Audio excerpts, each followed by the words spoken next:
உங்கள் ராசி அதிபதியான குரு பகவானானவர் 3 மாத வக்ரகதியில் இருந்து நிவர்த்தி அடைந்து நேர்கதியில் தற்பொழுது பயணித்துக் கொண்டிருக்கிறார். தன் சுயசாரத்தில் புனர்பூசம் நட்சத்திரத்தில் பலமாக உள்ளார். இவர் மட்டுமின்றி உங்கள் ராசிக்கு நன்மையை செய்யக்கூடிய 2ஆம் இடம் மற்றும் 9ஆம் இடத்திற்கு அதிபதியான செவ்வாய் பகவான் கடந்த 5 மாதங்களாக அஸ்தம கதியிலேயே சஞ்சரித்து வந்தார். அவர் இந்த மாதம் 12ஆம் தேதி அஸ்தமத்திலிருந்து நிவர்த்தி அடைந்து கிழக்கே உதயமாகிறார். இவ்விரு கிரகங்களும் பலமடைவது உங்களுக்கு இது நாள் வரை இருந்த பிரச்சனைகளை குறைக்கும். உங்கள் மனதில் தைரியத்தையும் தன்னம்பிக்கையையும் விதைக்கும். உங்கள் கலஸ்திரஸ்தானம் மற்றும் சுகஸ்தானத்திற்கு அதிபதியான புத பகவானும் கடந்த மாதம் வக்ரகதியிலேயே இருந்தார். பங்குனி மாதம் 6ஆம் தேதிக்கு பிறகு அவர் வக்ர நிவர்த்தி அடைந்து நேர்கதியில் பயணிக்க உள்ளார். இதனால் இதுநாள் வரை உடலில் உங்களுக்கு ஏற்பட்டிருந்த பிரச்சனைகள் படிப்படியாக குறையும். கணவன் மனைவிக்கு இடையே இருந்த கருத்து வேறுபாடுகள் இதன் பிறகு நல்ல முடிவிற்கு வரும்.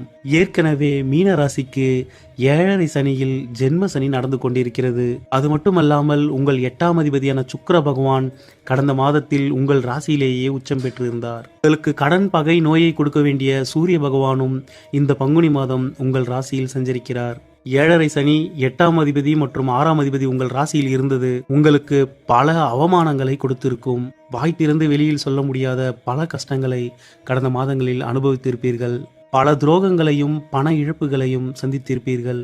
உங்களுக்கு வேண்டிய நபர் நெருங்கிய நபர்களாலேயே நீங்கள் பல பிரச்சனைகளை சந்தித்திருப்பீர்கள். இனி அந்த நிலை ஏற்படாது. ஏனென்றால் இந்த மாதம் முழுவதும் சனி பகவான் பலமற்று இருக்க போகிறார். சூரியன் உங்கள் ராசியில் சஞ்சரிப்பதால் சனி பகவான் அஸ்தமகதியை அடைகிறார்.